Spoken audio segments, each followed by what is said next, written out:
Yo. And who loves you? And who do you love? Read about it. Wow. David Boies. So hold your taters. You know, there's a similar story about that in China. Wow, this is freaking out. It never happened. Pinch the breast. They're squiggly wiggly. Live from the new kingdom, it's the Our Big Dumb Mouth podcast. Now, here's your hosts, Midnight Mike, Joe, and Cool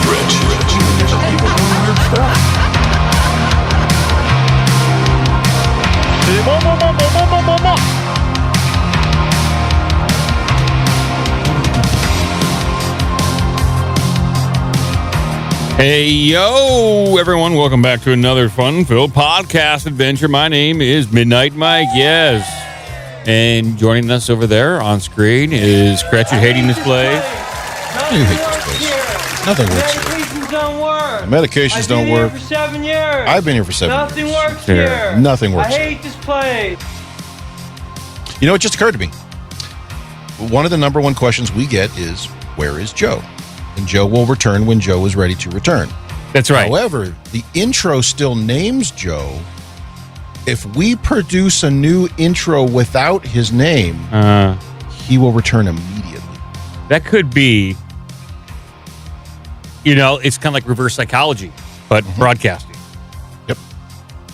Yeah, I've been hesitant to change the. I hold a candle. I hold a torch for Joe. And that's why his name is still on the intro. If I was a, much more, precise broadcaster, we just want to feature the people who are hosting the show. But no, we leave Joe there in anticipation or hopes that he comes back. We could produce multiple versions too. Yeah, and I thought about doing that, and perhaps I will do that in the next year. But I mean, Joe says he's willing to come back if certain security guarantees are met. And so far, he just like Vladimir Zelensky over there in Ukraine. Well, you're saying Joe's primary concern is that he doesn't have to give up part of his kitchen to Russia. Yeah, he wants security guarantees, and we just can't offer that right now. So once he this is my hallway. My family has owned this hallway for years. I'm not giving Russia part of my hallway. And if I do have to give them part of my hallway, I want to know that the Germans are going to come over and fight for me. Something like that. Yeah, something along those lines. Yeah. So we're very close to some sort of agreement with Joe. And we'll hopefully he'll come back to the table and we can get everyone on the same page and we can produce amazing shows in 2026. If that happens, maybe 2027. We'll see, Yes. But, yeah. Thank you. 2027? You just skipped an entire year. Well, these negotiations can take a long time. How long have Ukraine and Russia been fighting? Since 2022, right? 2014. Okay, you're right. 2014. Yeah, don't fall into that one. It's been quite a while. So you're saying if we stop funding Joe, he will have to shake hands with Russia and come back to the show. Yes, if we stop supplying him with arms and gift cards to Amazon, he'll have to come back. I've been sending him nothing but artillery shells. And well, I'm not sure what he's doing with all of these. He likes that. He decorates. Yeah. Probably lobs them off his balcony at people who are making noise in the street. Oh, Joe, yeah. I mean, he gets tuned up. He does not put up with shenanigans from neighbors. There he is, using his Amazon gift card to order ICBMs, which you didn't think you could get on there, but there are Chinese knockoffs of ICBMs on there, so you can get them. Are they delivered by ICBM? That would be impractical. I think they just get it with the 2-day delivery with Amazon. So make some UPS guy haul it up the stairs. Trying to haul up an ICBM. You're going to have to put it together yourself. You guys all pissed. Your elevator's not working. 4 flights of stairs. All right. Sucks. Fuck off! Well, people, thank you for joining the Saturday show. I think we're going to have a delightful time with this podcast. At least I hope so. Got some great content for people, great stories, great conversation. And I'm going to start things off here with not even maybe. This is a bit of a personal experience, something that happened to me recently. This is how you've been doing shows recently. First, you're going out and you're tricking people into rolling their trucks so you can suddenly run out of the woods and rescue them. Yeah. Which I still suspect is somehow, you're staging these things. No, that was when I pulled those people out of that truck. That was real. These are real life stories I'm telling people. I'm not no BS. These are real things. And I don't like. What's the new one now? I do not like. I don't like people who produce or make up things for drama for the sake of clicks. Or I don't like that. This is what happened to me.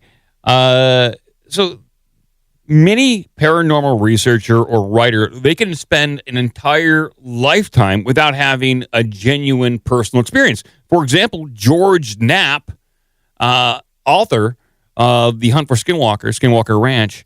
George Knapp went to the Skinwalker Ranch multiple times, and I think he's been on record saying he has never had an experience out there at Skinwalker Ranch, and he's been out there multiple times. I think Richard Dolan, famed UFO author, I don't think that he's had a personal experience with UFOs, something that he could definitively say, yeah, I saw a UFO, no doubt.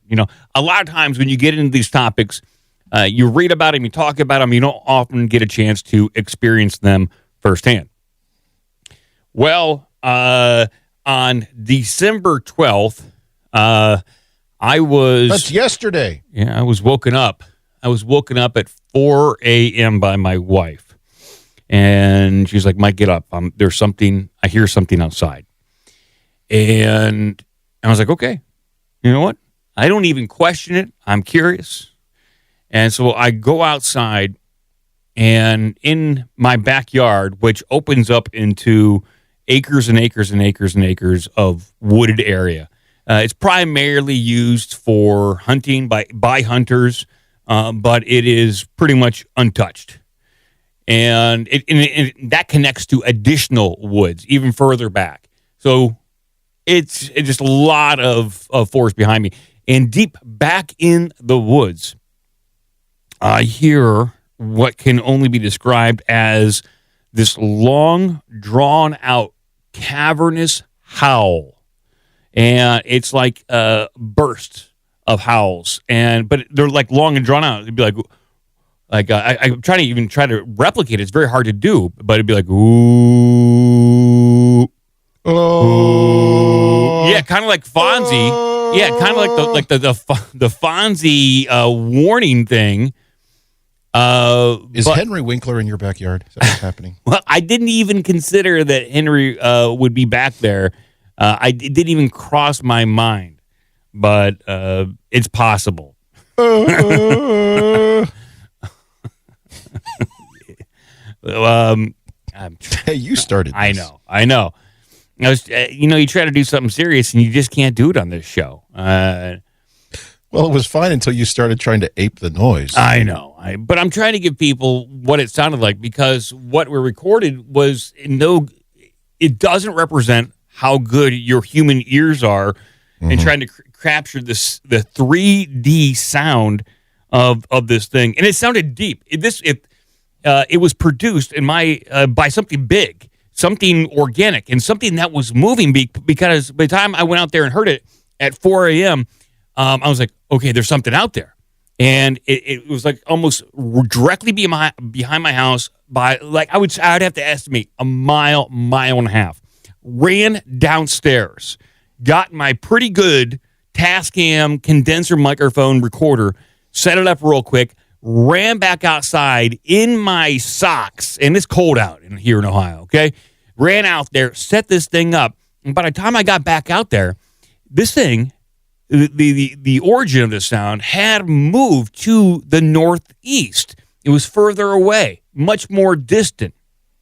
And I was like, oh, God, I hope these condensers are good enough. There's a lot of background noise.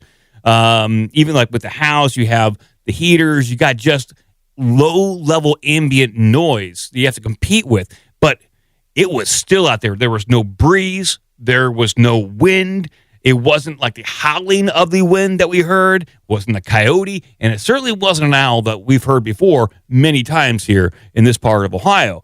This was something unique and different that was different enough that it drove our Aussie, our dog, crazy. It started whimpering and whining. It wanted to go outside, but then it came back in, and then it felt the need. My dog, all of a sudden, after hearing this noise, felt the need to protect my wife. But it wanted to go back outside and just sit down so it could look at the goats and the chickens and just observe. Like that's his role. He's a protector of this property and the animals, and that's what it wanted to do when it heard this far off noise. And I will attempt to play what I captured, but when I heard this thing, I was like, this sounds familiar. I swear to God, I must have heard the sound before. And I'll play what I captured, then I'll play what it most sounds like to me. And here we go. This is the best I can do. I had to boost compress everything to this. I had to do a little low-end cut, but the majority, I would say the body of what was going on here happens around the 2 to 4 hertz range. 2 to 4 hertz or 2 to 4,000 hertz? Kilohertz, I'm sorry. Okay. It was like, I think it's lower in register. Is it hertz? It might be. It can't be hertz. You can't hear hertz that low. Then kilohertz, I'm sorry. So it was lower in range. But here it is. It's just like 16 seconds, and it does sound like a wind howl, but it's not. I'll play more later. Here we go.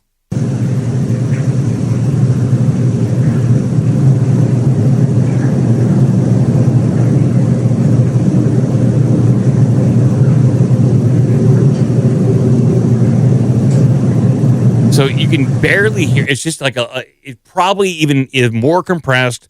It sounds even more artifacty over streaming and everything, but it just dips up there a little bit and then goes back down. It was so far off. It was like the sound was traveling, and I was frustrated that we couldn't get a better recording. I was kind of upset that my wife didn't start recording as soon as she heard it at 3:45 a.m. She waited 15 minutes to wake me up, which is kind of annoyed me, but I understand. And it was traveling off, and I was like, this as soon as I heard this thing, it reminded me of something called the Ohio Howl. And this was what I'm about ready to play was recorded in 1994. And this version sounds remarkably similar to what we heard out back of my house. Here we go. I'll play it.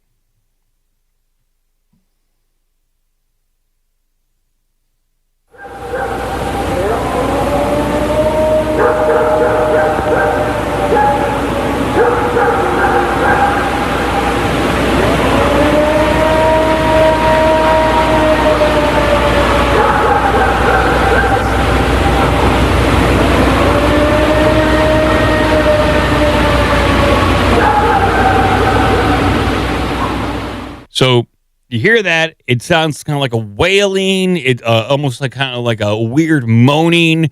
That was what we heard, although the register of what we heard was a little lower. Wasn't exactly as high pitched, it was a little lower, and it was traveling. And so it perplexed us. Now, this was, like I said, this was recorded back in 1994 in Ohio and was captured pretty close to where we are currently at, which is the north of central Ohio, and in that area where it connects to Alum Creek, and then you go up a little further north. There's Mansfield, and this voice or howl was traveling in the direction of Ashland, Ohio. And Ashland, Ohio is known for a lot of Bigfoot sightings. numerous. And there's just a lot of Bigfoot sightings, as it turns out, in and around my area here.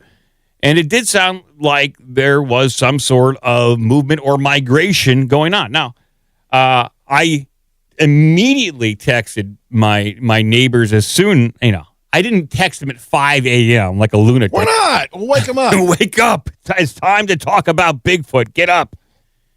I did not do that. I wanted to. Trust me, Gretchen. I wanted nothing more than to start waking these people up and interrogating them about what they did or didn't hear last night or early in the morning.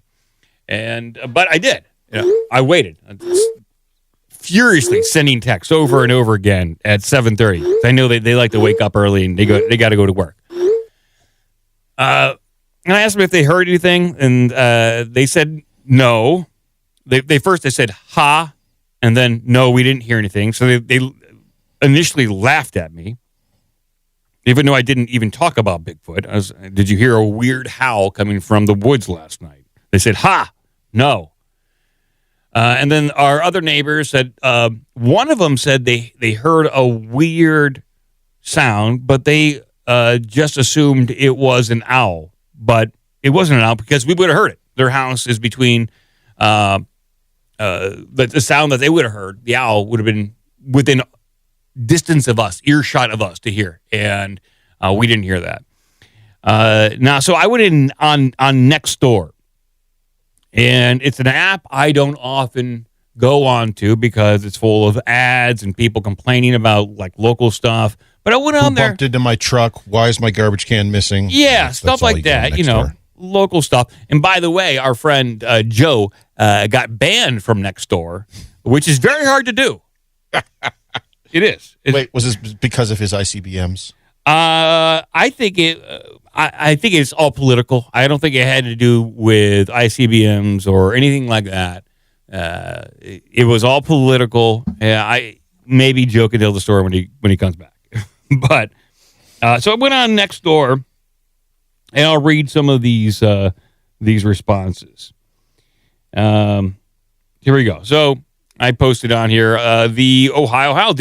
Ohio Howl. Did anyone hear a weird howl on December 12th at 3:45 to 4 a.m. in the morning? It's a long, drawn-out howl, wind type of sound that was traveling towards the northeast, although it's not the wind because it was still and there was no breeze. We are just north of Sunbury. It was still outside, so it wasn't the wind. It definitely was not an owl. It was something else. Well, Randy chimes in here right away and says, Randy, I know Randy. You know Randy? Well, Randy chimes in right away and says, Bigfoot traveling through the area. Randy. Like on vacation? Migrating, Gretchen, migrating. I don't live in a place where you, you don't vacation where I'm at, You want to get away to see family. So I like Randy, that's probably the most correct answer here. Thank you, Randy. But I gotta get support. I love Randy and just how he's balls to the wall, didn't mess around. This is what it is. Bigfoot. Somebody else, Lisa posted, possibly sound from the interstate. We get that here sometimes. And Lisa doesn't know what the hell she's talking about. Don't believe Lisa. Yeah, I know what the interstate sounds like. That's not the interstate. Trust me, we can hear it too every now and again. It's not what we're hearing, Lisa. Use your head. Marilyn chimes in. We're just to the north too, by the creek, and I heard it here too. And I said, hey, Marilyn, tell us where exactly you're at. Let's compare notes. She didn't get back to me yet. Sue chimes in and says, coyote, maybe a fox. And I said, Randy chimes in for me and says, coyotes do not howl, nor do foxes. Thank you, Randy. I'm going to give you a big thumbs up on that one. Then Donald chimes in and says, it was a train. Even though we have never heard a train here before. Now, it could have been a ghost train, but that's just as strange and creepy and weird as migrating in Bigfoot. So, okay, ghost train or Bigfoot? I'm going with Bigfoot right now. Bigfoot. But we don't have, like, there are train tracks or like in this neck of the woods, but they're way far off, and you do not hear the trains where we're at. Somebody said maybe the screech of an owl. I said it wasn't screeching. This is a howling. This was like almost kind of like a signal. It wasn't an aggressive tone. This is kind of like a honk that you give to people to let them know where you're at. That's kind of what it is. Let's compare. Here's the Ohio howl, and this is the Ohio honk.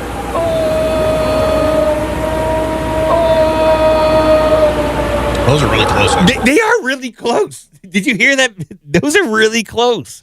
It's the Ohio. Henry Winkler live nearby? I don't know. Maybe he is in the back of the woods. He hasn't been doing much with his career lately, so I don't know. Hold on, let me hear that. Hold on, one second. No, it's the other one.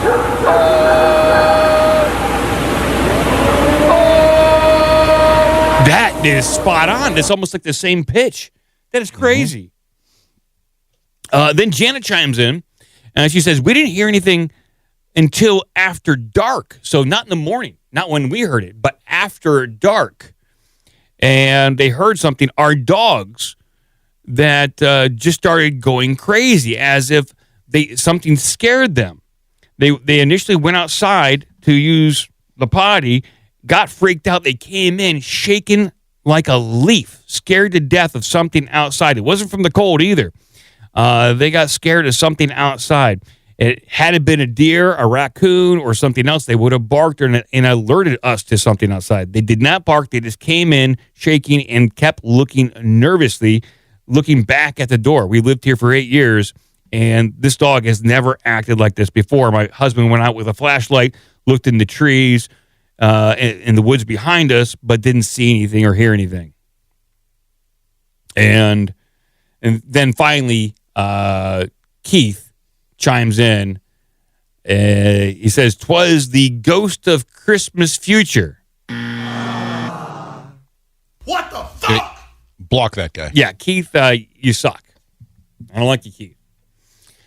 So yeah, that was quite interesting. And if they're still in the area, if they're not migrating, trust me, I went out this morning, listening again, trying to hear if that honk was out there that we know and love. And as soon as I hear it, I have my recorder at the ready, and I will do my best to capture it for everyone out there. Well, here's also the thing I'd like to know is can you interrupt said noise if you were to fire 2 blasts in the air? Would the noise stop? Because if it does, that says it's some sort of creature or person making said noise, possibly Henry Winkler. If it doesn't, then it's mechanical. Fired 2 blasts outside the house. I like your thought process there.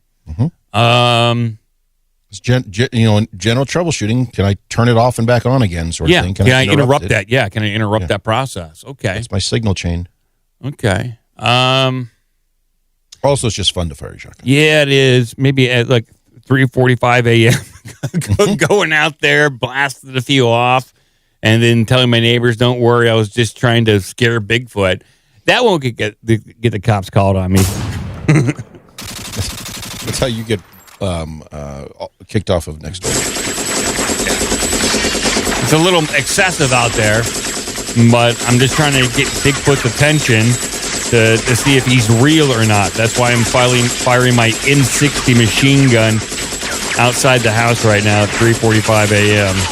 It's okay. I'm almost done. This belt of ammunition's almost done. After this, I'm going to stop, people. Don't worry.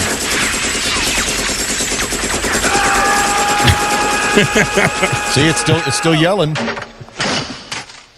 That was me yelling after I got done firing that belt. Bigfoot started yelling back.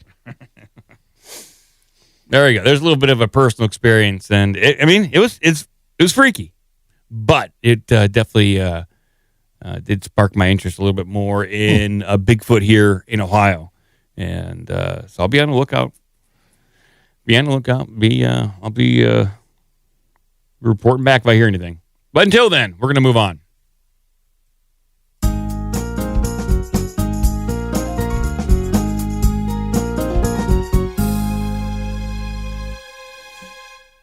Got some incredible news over there. While we're kind of talking about paranormal stuff, I'm going to just continue on with some paranormal news.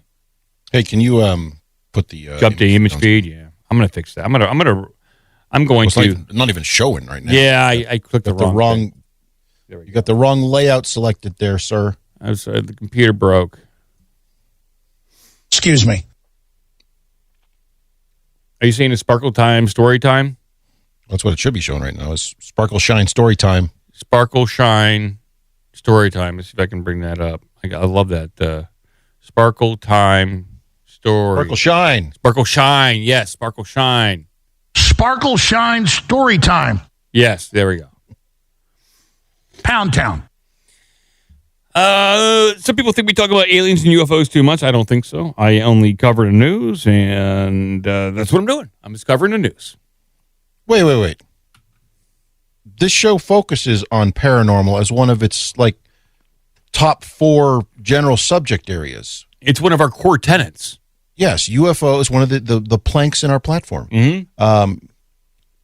Well, UFOs and UAPs are part of paranormal, so why would we not talk about that? I don't know. This is one of the comments that I read over on the doom scrolling page. Like, hey, I'd listen to OBDM more. You guys just talk about aliens too much. And I was like, Yes. well, I what other shows really cover UFO news? Really? They'll talk about UFO events, maybe abductions, historical things. But when it comes to current events, what's being talked about UFOs, I guess there's a few. I don't know. Okay. But here, this one crosses over between aliens and Hollywood. Here we go. I'm going to read this one right here. Does Steven Spielberg's new film star real aliens? Man, I got mixed emotions about this one. Does it? We're going to find out right now. This is the movie that Steven's been, I think, working on for quite a while. And it might have real aliens in it. Little blue fuckers about that big. Mm-hmm. Here we go. Oh, my God. What's the name of this movie? I don't know. They hacked me, though. The Telegraph UK hacked me. I got to move. Did you just get paywalled? Yeah. They're trying to hack me. I'm going to use my hacker knowledge to go around them by using some sort of SSH tunnel. Here we go. Schindler's List? No. Not Schindler's List is not an ET kind of movie. But what you find, I'm going to read this article here. Shortly after ET, the extraterrestrial, was released in 1982, Ronald Reagan hosted a special screening of the film at the White House. Steven Spielberg, the film's director, later recalled, as the credits rolled, the president stood up and said, "There's a number of people in this room who know that everything on that screen is absolutely true." This has been a rumor for a very long time. And it's pretty incredible to hear that quote attributed to something that Steven Spielberg himself heard. But we're rolling with it. Reagan's line, delivered by the former actor with the straight face, drew chuckles. The whole room laughed because he presented it like a joke. Spielberg said in 2011, but he wasn't smiling as he said it. Stories like that go some way to explaining why Spielberg is not just hailed as a great filmmaker, but the subject of fringe conspiracy theories that he has had to address to that he had access to as official UFO files. So people are saying he had access to official UFO files and or embraced hidden truths in his other alien productions, namely Close Encounters of the Third Kind. I was going to say, Close Encounters was much more kind of true to life in the sense of how would the government and scientists be responding to visits by UFOs, UAPs, etc. Yeah, E.T. not so much. E.T. is a bunch of horseshit. Like Close Encounters of the Third Kind, that had involved a whole exchange program, which was rumored, And then it featured that the prominent French scientist that was rumored to be a portrayal of Jacques Vallée. Okay.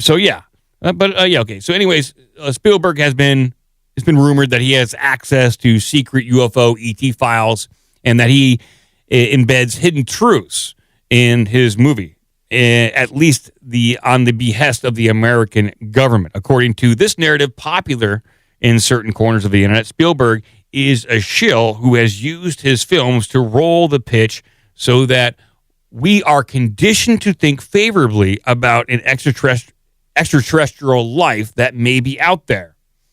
I would say that's true. Okay. His movies E.T. and Close Encounters of the Third Kind certainly do portray aliens as not much of a threat. Benign, fun-loving. Besides all the abduction stuff, but at least E.T. was fun-loving. Candy, Reese's, all that kind of stuff is fun. It's funny. All of which may go some way to explaining some of the more animated reactions to billboards that have popped up in New York and Los Angeles teasing Spielberg's new, secretive, as of yet officially untitled film about UFOs. So that's why you can't find the title, Cratchit. It's untitled as of right now. Well, one reference here calls it The Dish. The Dish? Yeah. Yeah. Spaceman. No, not Spaceman. You should call it Spaceman.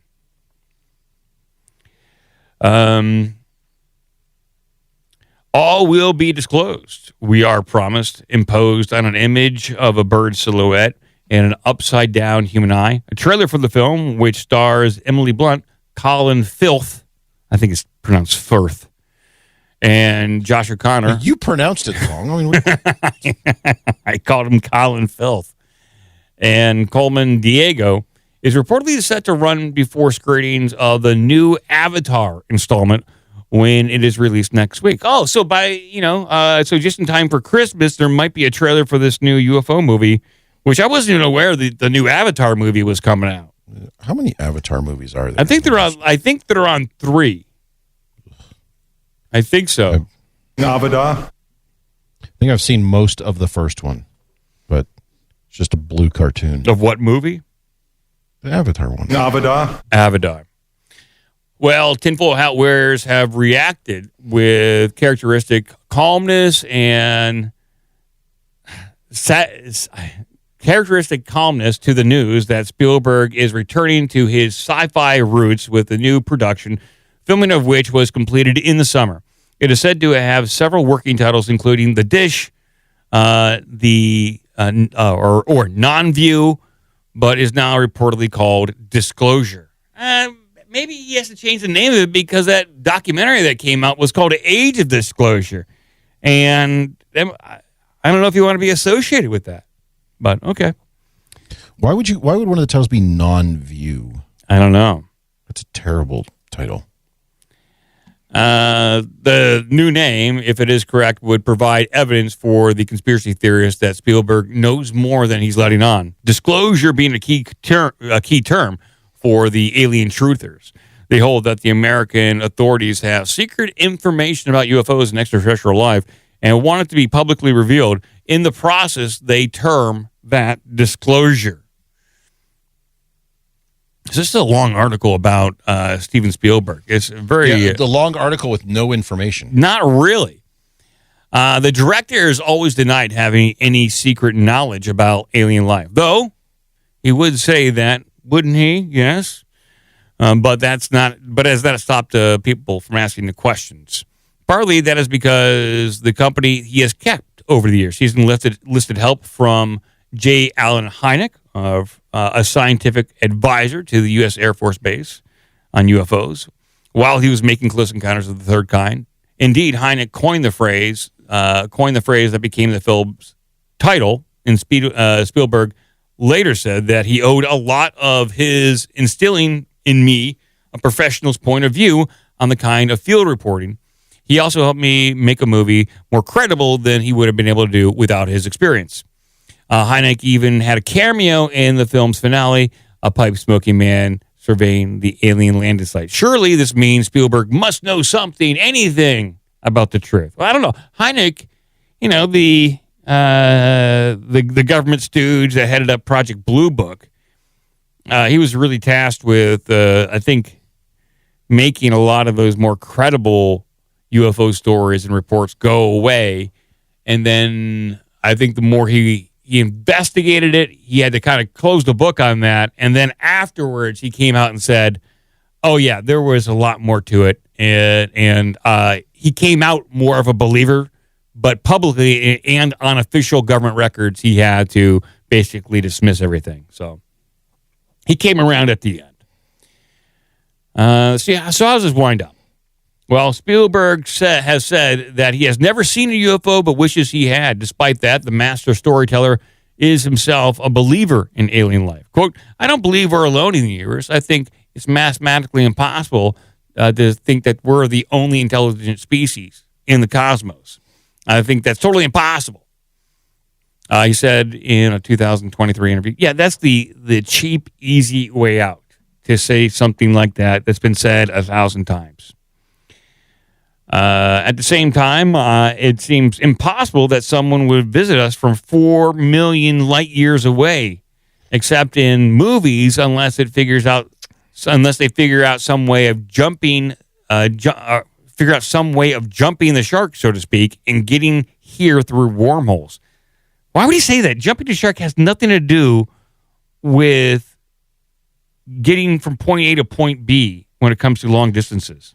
By the way, jumping the shark, a famous TV trope, also referencing Fonzie. The Henry Winkler. There you go. That's 2 stories in a row. Yeah, I mentioned Henry, like, the phrase jumping the shark means that a subject, specifically a TV series, has gone on long enough. They've done everything. Mm-hmm. And starting to become a parody of themselves. They've done everything. So what do they do? In Happy Days, they had the Fonz jump over a shark on water skis. And it's like, okay, you've done everything you can do, and now you're just beating a dead horse simply because it's making money, not because you have anything more to write.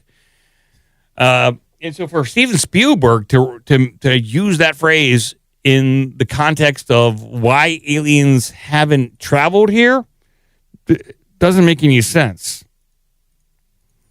Or not unless he's talking about the alien subject in general, that the alien subject in general has jumped a shark, and that his movie is going to be so over the top that it will have jumped the shark. It's possible. So he posits a rather optimistic explanation about what may be behind UFO sightings. Quote, what if it's us 500,000 years in the future coming back to document the second half of the 20th century and into the 21st century because they're anthropologists.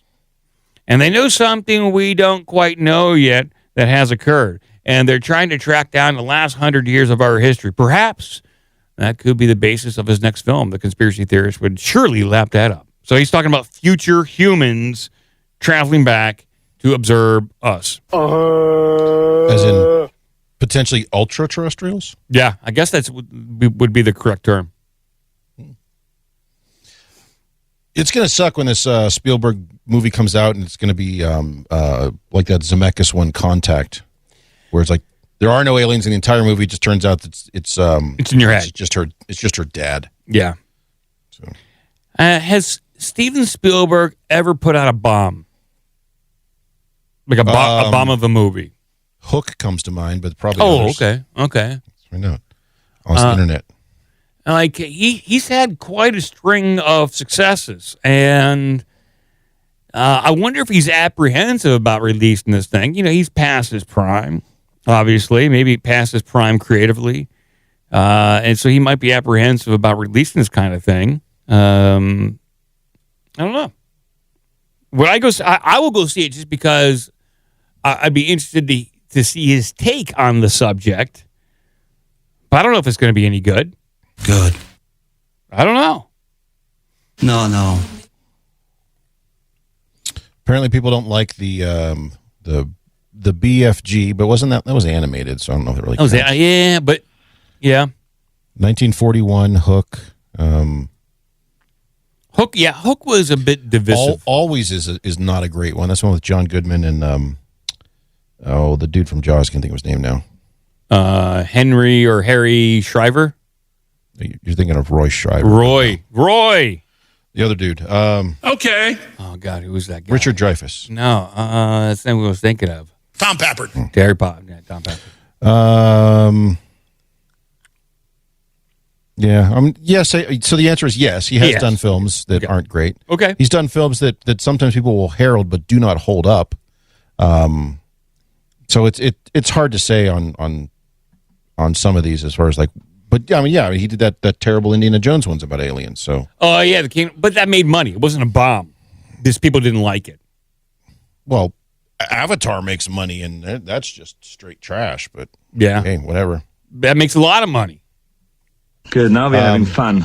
So yeah, to your unasked question, it is quite possible he could come out with a UFO themed movie that hits all the beats that we would want him to talk about, but it's a terrible movie. Yeah, that's true. And I'm not even sure what I want to see out of an alien movie. So, all right. Well, I do have another piece of news here related to disclosure. Here we go.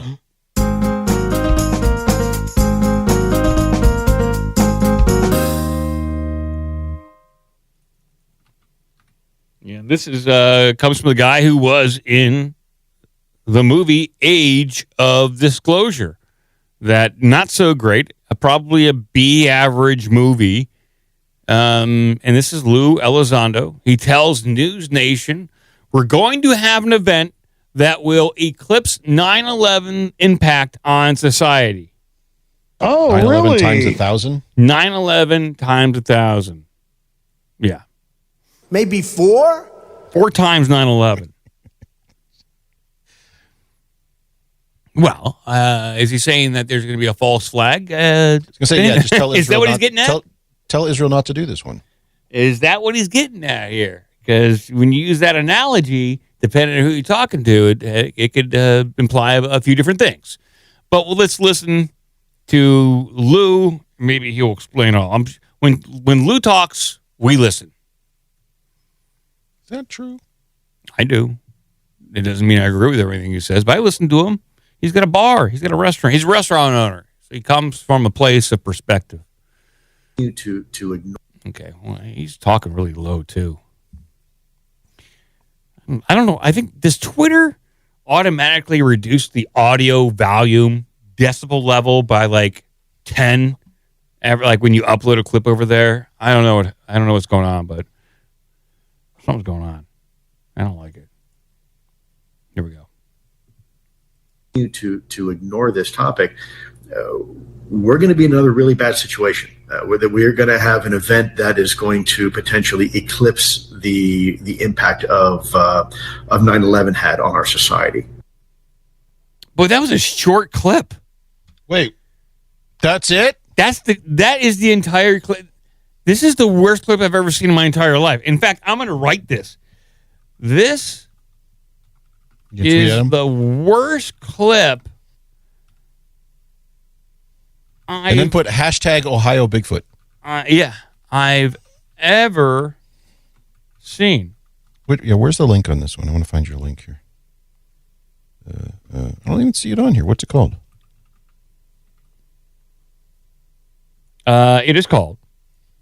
Now, get ready for me. Lou Elizondo tells News Nation we're going to have an event. Down here. Okay, it's down under. I was looking for a Twitter link. Sorry. Let me see if I can find the actual clip on News Nation. Yeah, this is a clip of a clip. Where's the? I mean, a lot of times people will clip it and they're like, "Hey, here's 2 minutes. 2 minutes for context, and that's what we need."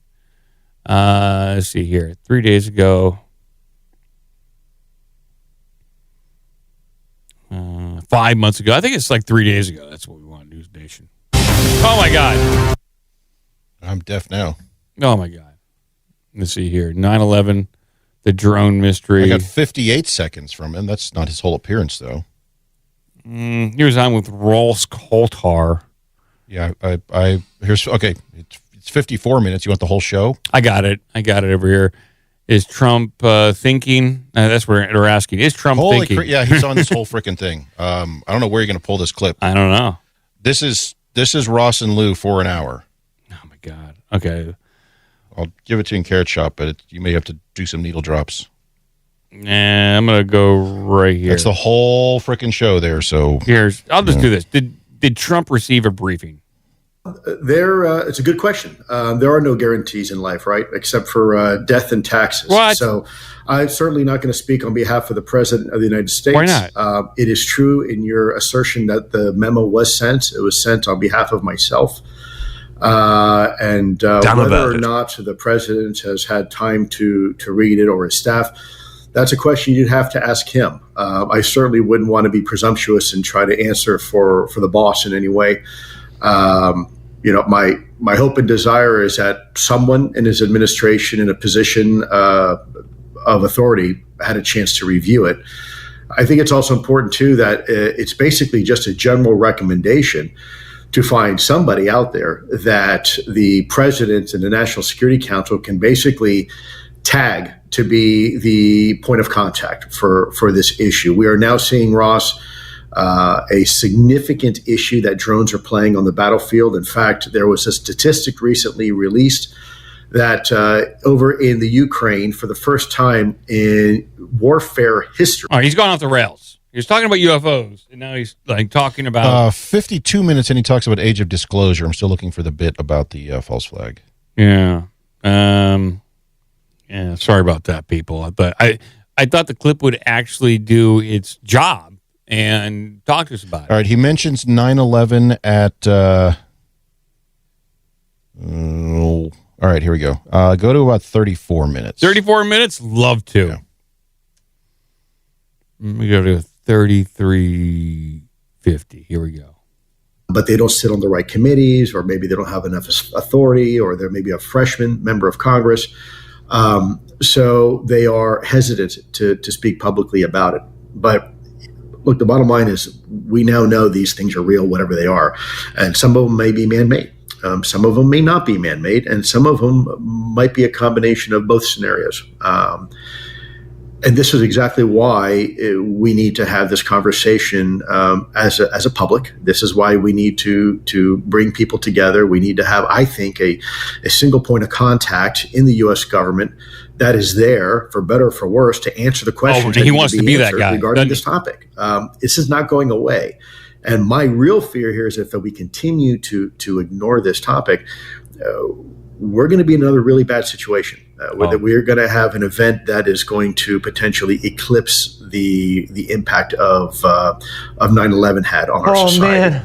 That day is coming if we are not careful. If we do not take this topic seriously, it's a matter of time before some state or non-state actor figures out a way to utilize technology against us, to weaponize it. And it doesn't have to be necessarily drones, right? And if there's an adversary out there that has managed to reverse engineer UAP technology, can you imagine that scenario, right? Imagine some rogue nation like, North Korea, having the ability to exploit and reverse engineer just even some of the capabilities that we see now associated with UAP. That's a nightmare scenario. Okay, we got the context. He wants some go-to person, I guess, UFO advisor to the executive branch, so that person can give assessments on what the capabilities could be or what we may have. It's unclear what the role of this person would be. I guess it's just a kind of spitball about unknown technologies that may be possible. Not a bad idea, I suppose. Well, it looks like later Ross postulates that could we have military contractors who obviously don't have the best interests of the country in mind? Yes. Have access to some of this reverse engineered UAP technology? Yes. Or alien non-human alien technology, whatever you want to call it. Yes. And they use it for nefarious purposes. Yes. Yes. So, well, I believe that. It's called the breakaway civilization. It's what's been speculated by a number of UFO researchers, is that they got all these goodies, they got all these pieces of tech, and they do not want to share it with the rest of us. They don't want to play nice. Yes. Which I think that's the likely scenario. They're doing their own operations. But, Lou brings up some good points. I'm not as down on Lou as some other people. No. I was just going to say, how the hell did they fill an hour of time with this guy saying nothing? Well, as we heard, in the 2 clips that we played, you do a lot of repeating. It's kind of like talk radio, Cratchit, where there's 3-hour talk radio, but at the beginning of every commercial break, you got to repeat everything you just said during the last break to catch everyone up. That's what he's doing. And traffic and weather every 5 minutes. Traffic and weather, 5s and the 5. Time and temperature on the 5s. And it'd be like, okay, now we're gonna go back and do the Ohio Howl segment again, okay? And just for everyone who missed it during the first part of the show, we're gonna recap it and then catch everyone up, and we'll move on. Well, you're not wrong. There definitely is an art to filling 4 hours a day of a talk radio sort of thing. But we're gonna move on. We're gonna talk about fun things like education. So here we go. Education.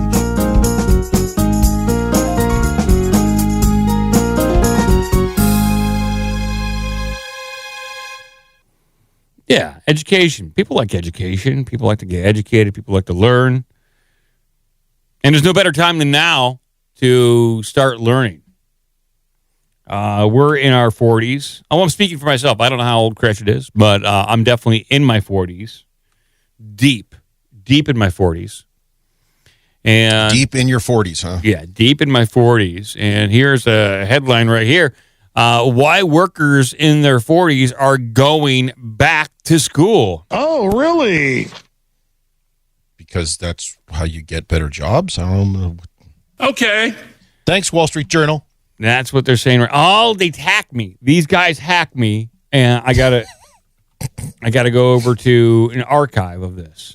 I either have to pay them money or click this button. And it's loading right now. They're trying to hack me with this.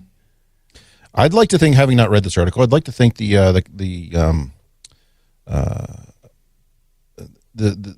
central conceit here is that people who got useless degrees in limited in fields which there's limited positions available, now they've gotten into their 40s. Now they realize they have to go back and either get a degree in the field they're actually working in or an advanced degree to make something of their lives.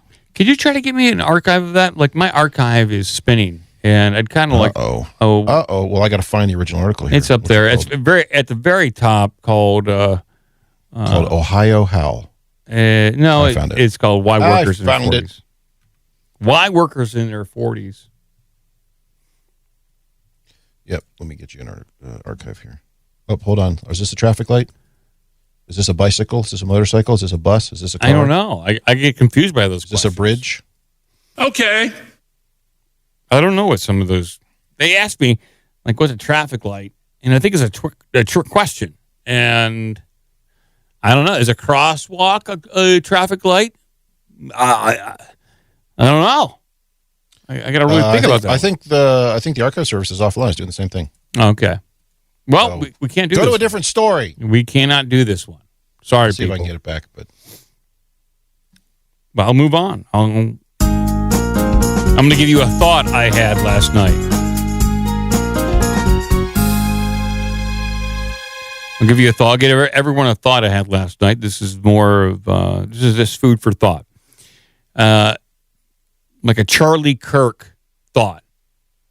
So now that the trial is starting to move forward, there are hearings and motions. I believe the judge ruled that there will... Which trial? What are you talking about? Charlie Kirk's assassination trial with Tyler Robinson. Is that actually moving? Yeah, I believe that the judge ruled that there will be cameras allowed, but they can be taken out at any point in time. And so things are moving along. And I think there's enough public interest in this story and this event to where that's warranted. So that's a good thing. But I did have a thought on this and how divisive and how fragmented the conspiracy right and the conservative right are on the Charlie Kirk assassination. Wait. Back up a sec. What is the conspiracy right? I would consider that to be Alex Jones. More of a constitutional person, but conspiracy minded. I've never heard that phrase. Well, it's just a term I'm using. Cynical part of me says, do you mean the people who are correct just 2 years early? Perhaps. All right, go ahead. But now, after the assassination, we got the story that it was Tyler Robinson using a 30-06 rifle, Mauser rifle, and that he was in some sort of relationship with a trans person. So this was like a trans ideology assassin taking down Charlie Kirk, a prominent conservative, and it, in theory, was ideologically driven, basically a political assassination.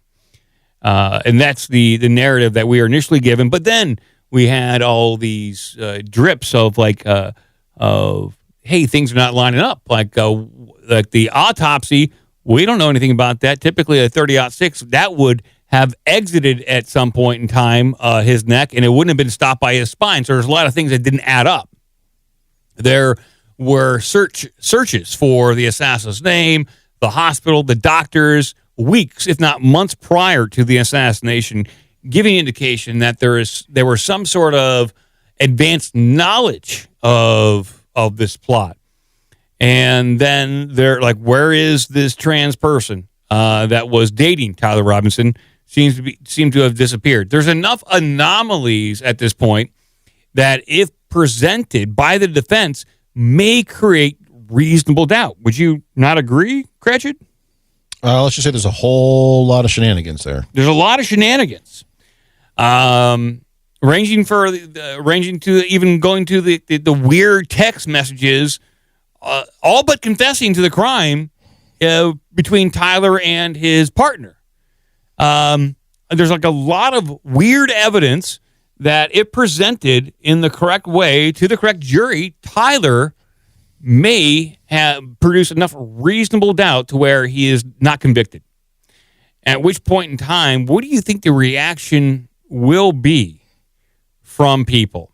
They'll think that there's probably no accountability for this, that the true killers are either still out there, or that the court system is no longer functioning. We'll have a continued erosion in the judicial system, which is already being felt by a number of people on the conservative side. Well, yeah, you've got activist judges just making up shit. Yeah, you'll feel that. And I think you would at that point in time, if Tyler Robinson is not convicted, you would also see a groundswell, almost a PR movement to curb online conspiracy theories, because they contributed to the reasonable doubt in the jury's mind.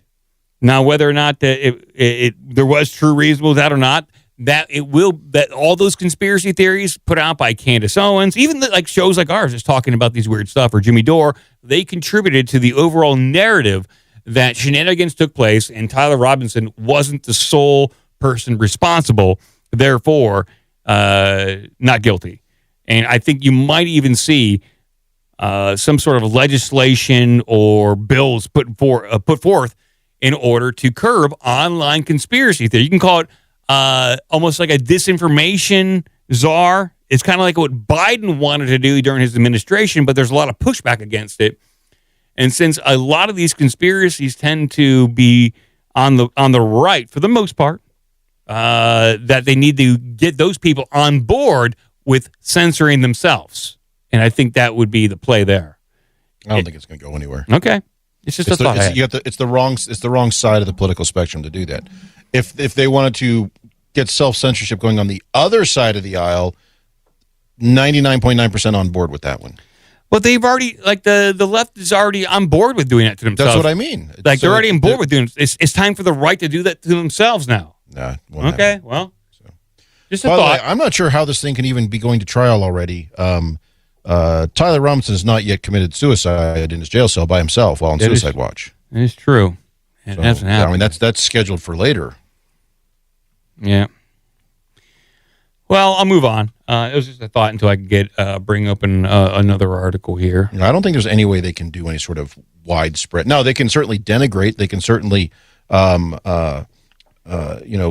tar everyone with the epithet of being a conspiracy theorist or something like that, and do everything they can to marginalize and to downplay anything people say. But I mean, a good example of that would be Alex Jones, where they went after him hard. He was deplatformed like across the board simultaneously. They're trying to get 18 kajillion billion million kajillion stillion dollars out of him. That's right. For stuff that he never did. It's that he is their target, and even he is still on the air every day talking about stuff. So, Pound Town, because he's based out of Pound Town. He's broadcasting straight out of Pound Town. Exactly. So, I understand your logic there. I just don't think, because the people who are going to push back are those who would have to agree to be self-censored. Yeah, I agree. And you even see that now with it, because they even tried to roll up the all the anti-Semitism stuff into that to say, oh, no, you can't say anything about that. And they tried to really make it like a right-left issue. And the vast majority of people who would be on the right side of the spectrum are like, no, I'm not doing that shit. Fuck those guys. Yeah, perhaps you're right. Just a thought. Hey, I'm not saying it was a good thought. Just throwing it out there. But I do have this story right here. Yes, Ilhan Omar married her brother. Oh, really? And this is old news. This is an old story that was produced in 2020, and it's resurfaced again. This comes from the freebeacon.com. And what we see here is a marriage certificate on the screen. Ilhan Omar is on the right. Her brother, or husband is on the left. And I got to say, I'm not the manliest of all men, but I'm more manly than that guy on the left. That's a fake photo. I don't know. That's not a real photo there. I don't know. It doesn't look, I don't know. So this is they are going. They're really going after her, and it looks like they may even try to deport her if they find that she had some sort of immigration fraud tied to the fact that she did in fact marry her brother to get her brother into the country under that means. So, and they have a lot of different sources here. And it certainly does not look good for her. Now, I don't know how you defend against yourself in a court if you're Ilhan Omar, unless you just basically hand over DNA and have it independently tested to verify that they are not related in any way. But I don't see that happening. Well, it's similar to the thing that, I can't think of her name. Candace Owens is going after the Macrons. It's like, this would be easy to end this by, a couple of photos or, doctor's examination, that sort of thing. So to your point, just both of you spit in a tube. Everyone was fine with that a couple of years ago. Yeah. To ship all that stuff to China. So spit in these tubes and let's see how are they related or not. So I'm a woman. And yes, there's Macron's wife right there. I am an incredible intellect and a powerful woman. So let's see here. I just wanted to bring that up. It looks like with all the Somali fraud cases going on in Minnesota, Tim Walz blaming people. It looks like crazy stuff's going on in Minnesota. Crazy stuff. Lots of fraud that people know about. And then there's all these all these letters and emails and things coming out now that you had. I wouldn't even necessarily call them whistleblowers as much as they were just, state workers in the system sending notes to different people, including the governor, of, hey, there's a bunch of nonsense going on. You need to put a stop to it. And years ago, and they was like, nope, we're good because I get a cut. Yeah, they seem to be okay with fraud as long as they're making a little bit off the top, getting a little taste of the action. a little bit of sugar for daddy. That's all right. Just need a little taste. Digital IDs may be rolling in soon enough, and people are thinking up of clever ways to get around facial recognition, digital IDs, and with everything's being tracked and traced, people are continuing to find ways to be lazy and get around the system. Well, here's a story here. Staff skips work by using paper masks to trick facial recognition software. Oh, really? And so we what does that mean? it looks like the staff is holding up paper versions of different people's faces to clock in. So Chinese media recently reported that several members of staff at a neighborhood committee in the Wuzhou city in eastern Chinese Xinjiang province were suspected of aiding coworkers to skip work by wearing printed masks of their face to trick the facial recognition software. They were thus able to clock in without actually showing up for work. Well, you got to convince your friends to put on like a mask of yourself to help out. The secretary of the neighborhood committee, a man named Lee, is suspected of having led a group of people in skipping work by using printed masks of their face. This way, one or two people could clock in for the entire group while they tended to their personal business. And so right here, this is how they're doing it. It's kind of holding up a face, clocking in, boom, this person. It's the new way of, instead of a punch card, boom, this is the modern digital punch card, facial recognition. But I didn't think to look at the security camera there. So it is unknown how many members of staff were involved or how they managed to fool the facial recognition software with what looks to be paper cutouts of people's faces. But their method was discovered after several of the offenders were caught by CCTV cameras above the facial scanners. So what happens to them in China? They just executed, hands cut off? Here's the thing. Just ask this question. If you have a bunch of people skipping work and you're not noticing a dip in productivity, do you need those people to work there? Yeah. Go back to work. Neighborhood committees are the lowest form of administrative governance in China. Oh, these are bottom feed. Basically, they're calling them cockroach governors over there in China. Like, yeah. Neighborhood committee. So it's probably like homeowners association. Yeah, maybe. Yeah. I can find an equivalent. Yeah, it's like, yeah. It's bullshit.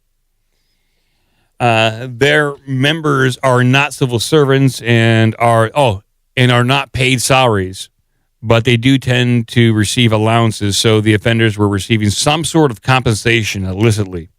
It sounds like something a Somali would do. This is corruption, they said. They should all be fired and even legally punished. There are so many people who struggle to find a job, one outraged person commented on Weibo, China's version of X. Quote, some of us have to work more than 10 hours a day, while some would not even work 8 hours. Wait, 10 hours a day, but they said they don't get paid. Well, they don't get paid, but it says that some do receive allowances. So I'm not sure. They don't get paid, but they also don't get shot. So there's there's an upside. Although the allowance fraud was bad enough, what really intrigued most readers in China was how the committee staff members were able to trick what was supposed to be a high-tech facial recognition system with rudimentary paper masks. So I guess there's but the facial recognition system is also being watched by a guy who's also not getting paid. There's a camera on the camera, so and it looks very low resolution. It's probably one of those it's a CMOS sensor that just is, with a very wide angle lens to see the entire room. Mm-hmm. But if you try to actually go in and look at somebody's face, it's very low quality. Mm-hmm. These computers, I tell you, they just get crazier and crazier. They do. Crazier and crazier. I think the people in China were kind of upset. They didn't think of it first. I mean, that's like, you could just hold up a paper mask of yourself and you can clock in. Geez, we should all be doing this. Well, and you hear about these all the time. And in the U.S., we'll often refer to them as a no-show job, where someone's listed as a corporate officer or listed as having some sort of, usually it's a high-level position. They don't ever have to show up. They haven't shown up in years, and they get, a check or an allowance or something a couple times a year. So, hey, why not? I didn't pull the story, but I read that because of strict age requirements now, I think in Australia, to access certain online content, I think there's facial recognition software, and a kid found a way around this. Oh, the dog? No, he just he simply frowned. Instead of smiling, he just did a frowny face with his own face, and that beat the facial recognition system, and he was able to access what he wanted to access. So I guess the software is not that good yet.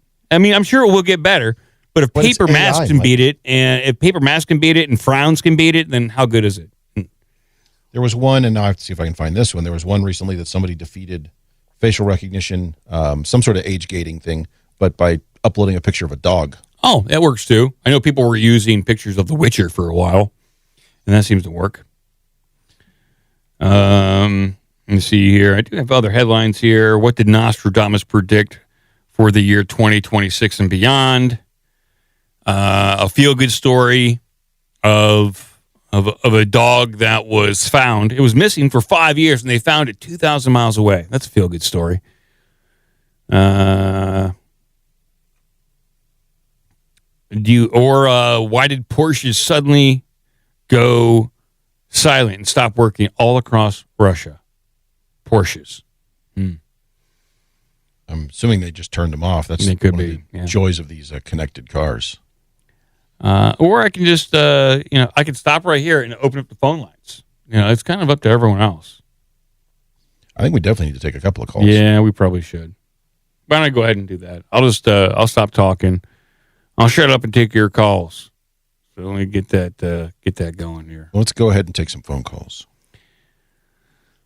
Let me get this going here.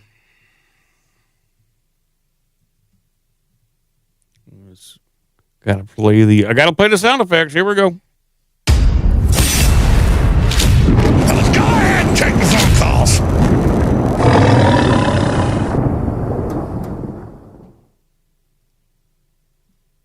All right. 513-461-2175. We'll take some phone calls here. And then we'll talk about maybe some more wackiness. This I have could that be number up on screen if you want to roll that feed. Got to roll the feed. And that's what we got to roll. Oh, there we go. Got to roll the feed. Roll that beautiful bean feed. Yeah. Have a clean phone line and don't cuss. Yeah. There are certain requirements. This delay is everyone is going outside now to get in their cars to Yes. roll down their windows so they can then talk on their hands-free. Yeah, Bluetooth connected, open speaker, everything. Broadcasting from a submarine, all that stuff. We should probably at some point in time talk, Gretchen, like when is our final show of the year? Because at the end of this year, like I would say 2 days after Christmas, I'm going on vacation. I'll be over in Portugal until I think the 10th of January. That's like 3 weeks. It'll be a long time. Yeah. Yeah. So what do you? I will probably not be able to do a show on Christmas Eve. No, I don't think so. I think next Saturday might be our last show. I was gonna say, and then you're leaving on the 27th, right? Yeah. And you're gone for 2 full weeks. Pretty much. Yeah, I'm gonna be All gone right. for a while. I think that's the way it's got to be. Yeah, we'll have to talk about some plans there. I can run some alternate shows or something. Yeah, I was thinking about putting out the best of the Cretched news of 2025 and 2024. I'll do 2 separate episodes and release those. Those are always fun. A good look back. Always fun content. And since it's basically the last half hour of every show, pretty easy to go back and get. Like those are pretty solid. Pretty solid to go back and get. And like 30 minutes, put them together, glue them together. Boom. And those are fun. Not divisive, great news, great look back. And it really is a good way to remember what happened in 2025. Okay, here we go. All right. The phone lines are open, but no one's doing anything. So we are going. No one's calling. Yeah. I'm going to call. You want me to call? Yeah. Actually, you know what? I'm going to give myself a call. I want to see what we sound like. You sound like you're on a phone. Let's see here. I'm going to do this right here. Give myself a call. All right. Okay. I don't like our new number, by the way. I do not. Oh. You're the one who let the other one go. You just kept ignoring it, and then it disappeared. Yeah, I know. That's my fault. There are ways to get it back. Caller, you're on the air. Hey, what's going on, OBDM? Hey, who we talking to? This is Destro. Destro, long time no hear. My God, what happened to you? Oh man, what hasn't happened to me? Stuck in no, a terror just well, I moved in October, so that's been taking a lot of time, and then just not lining up with showtimes. But I've been actively listening, loving every episode. Just haven't had a chance to call in. Are you no longer in DC? I am in the. I'm about 20 minutes outside of DC now. Okay. That's a longer name, Jeff, from 20 minutes outside of D.C. Yeah. That's what I was thinking. That seems apt. It rolls off the tongue. Well, what's the sentiment around there? What'd you go on for? Well, a couple things. I'll keep it very brief. That shooting of the National Guardsman, the one who died and the female who died, and the guy looks to be making an okay recovery, but one thing I found surprising was talking to some local law enforcement. These kids are unarmed. I did not know that. These National Guardsmen are unarmed where they're being deployed. And when I asked, well, why would that be? It's the pushback is coming from the Democrats who are like, well, they're not trained for civilian law enforcement like this. So the compromise was to send them out there unarmed. So they are at the mercy of whatever areas that they're in. And of course, the rhetoric that's being spewed about them, it's almost like there's rhetoric that could only lead to clashes like this, but they're unarmed. So I found that quite shocking. That's very concerning. So you basically say, so they're on patrol, but they have no real way to defend themselves. Yeah, I mean they're constables in the UK at that point. Yeah, I mean, what are they going to have, a stick? Yeah. So that was quite surprising. So, Jeff, on that one, my thought is, DC is a gun-free zone, so it's not a problem. That is beautiful. I will make that point. Yeah, you're right. They're only patrolling unarmed citizens, right? Yeah. Mm. I do like the idea of arming them with boards with a nail in it, though. You have to make your own bat, kind of like you have to make your own ghillie suit. Yeah. Nails, corkscrews, things of that nature. They send you out to the ghetto to make your own weapon. Yeah. Yeah, and then the other thing I wanted to touch on, which, Mike, you've been covering this extensively and rightfully so. So in my house, kind of the lighthearted argument of of recent times has been my wife is down the Candace Owens rabbit hole, and I'm just like rolling my eyes, like, come on. She's and that's with me saying she's not always wrong. She's right a lot, or she's right enough that I got to give her those credentials, but she is destroying the movement, and she is doing potentially irreparable harm to the 2026 midterms. Now, I appreciate and understand, not everyone in OBDM has, perhaps my perspective. That being said, of the right, which she is on, she is doing a lot of harm to the right at this point. So I think Tim Pool, generally, he's pretty mild, my guy, hey yo. Yeah. But his hey yo, just absolute apoplectic rant that you played on Wednesday. Actually, I hadn't heard it. That was eye-opening for me. Yeah, he's probably not wrong in his sentiment. That's my thought. Again, not everyone listening is on the right, but on the right, where these actors are, he's right, or he's correct, that she is doing she's batshit. Part of my language. I am kind of on that side too. It's like I like Candace Owens, but she seems to be driving a pretty big wedge in the right when it's already Trump hasn't done anything to kind of hold it together. It's like that coalition of MAGA was probably being held together by these right-wing influencers like Candace, like Tim Pool, Benny Johnson, And like Kirk, Kirk is no longer there. Turning Point is in turmoil, may not survive without him. They're already thinking about that. And then with Candace piling on, it probably definitely won't survive because of her asking people to take back their donations and accusing the people of Turning Point of complicity in his murder. Listen, I like conspiracies as much as anybody. And so I'm a bit torn with how to approach that subject. But she does throw out a lot of accusations and with not a lot of substance to it. She throws out a lot of what ifs. That's fine. But at what cost is, I guess, the question there. Yeah. And, it seems to, in retrospect now, as time passes, we're seeing a little bit more clarity that this Charlie Kirk assassination, and now this is just my opinion as just a guy, was absolutely a strike to the heart of the MAGA movement and the potential for the 2028 continuance, via J.D. Vance, I think most likely. So, without him, it's over. Absolutely.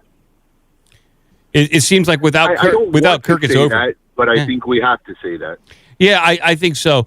I think without Kirk, it's kind of over, and the point of getting rid of him was twofold. If it was a state-sponsored assassination, they probably ran the numbers and realized that this guy was a real influencer. Get rid of him, and then throw in disinformation to accuse other people of doing it, and the right will eat itself. It does it all the time. Look what happened to the Ron Paul revolution.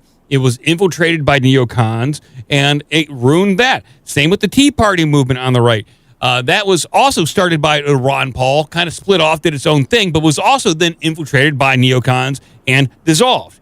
With the MAGA movement, started organically underneath Donald Trump, was ultimately infiltrated, and now we're in the process of seeing it eat itself.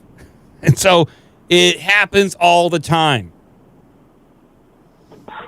All the time. And, Cretched, I think you're alluding that a lot of your statements, I think you're on the mark here, but you're not coming right out and say it.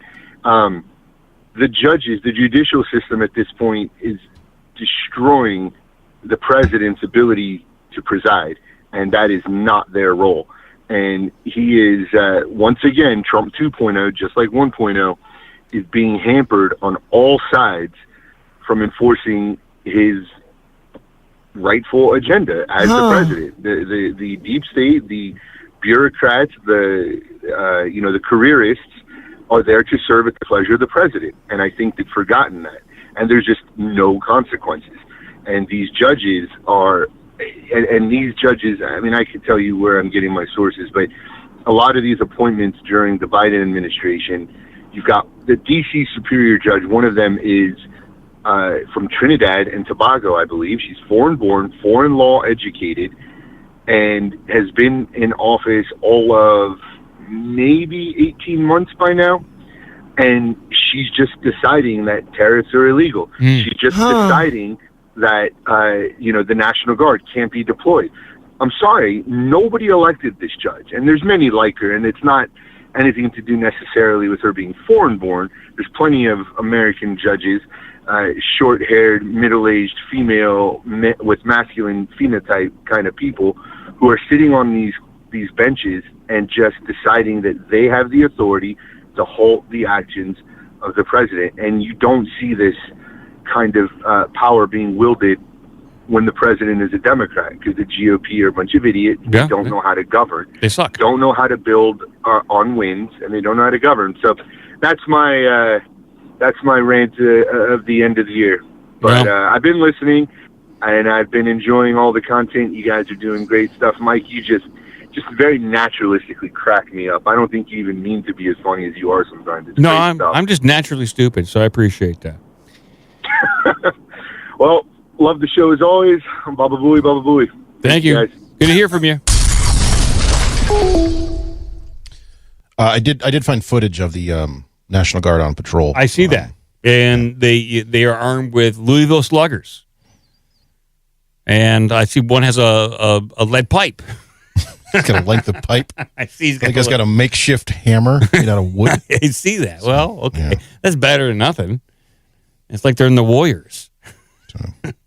But yeah, Jeff is right. I mean, I guess I assume most people knew this. This came out very early on about deploying the National Guard to D.C. And the National Guard in D.C. is a very different case than in other places because Washington, D.C. is a very unique structured municipality in the country because of the very nature of what it is.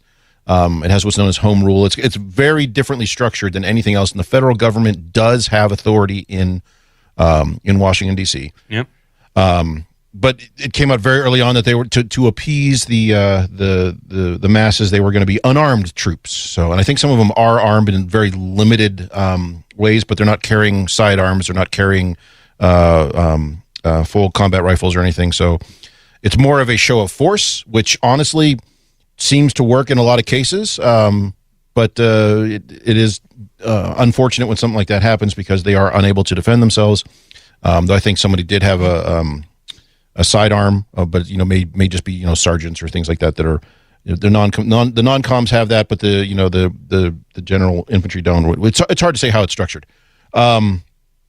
Also on the judges, yes, you've got activist judges who are doing this, and people are wondering, well, why doesn't the administration come out and say something? Because that's a judicial ruling on a executive branch action. They want those to go through the courts. That's the only thing they have. They want to go through the courts. Two reasons. One, it creates a ruling which then now sets precedent that they can refer back to for any sort of future things, especially if it goes up through the federal courts and even up to the Supreme Court on some of these things. And two, that is really the only, though in limited extent, not exactly this case, but that's really the only thing that some of these judges would respect or other judicial rulings, though we have some actually pushing back on Supreme Court rulings and doing their own thing, and those judges are just pieces of shit. But yeah, so yeah, it's a real crap show, and this is the strategy against Trump is just judicial rulings and bureaucrats standing in the way. So anything they can do to tie up the system, which honestly isn't a bad thing, because the less the federal government does, the better. That's always a win for everybody. If everyone agreed, they would be doing crazy nonsense shit constantly. It's just we're going to see a lot of inaction, and that's just the way. Which again isn't necessarily a bad thing. No, it's just the action that we would like to see. As I played in the frustration last show with that one guy. It's like, why aren't we seeing this? Why aren't we seeing that? Well, we're going to see a lot of nothing. And so I think for most people, maybe that's the best. We're going to see a lot of nothing. Things will be the same. And I think that's maybe preferable to a lot of people. So, but you won't get justice. You won't get anybody held accountable for bad decisions they made the past 8 years. So that's it. I guess we'll move on, and we will see what Cretched has over there for us. Here we go.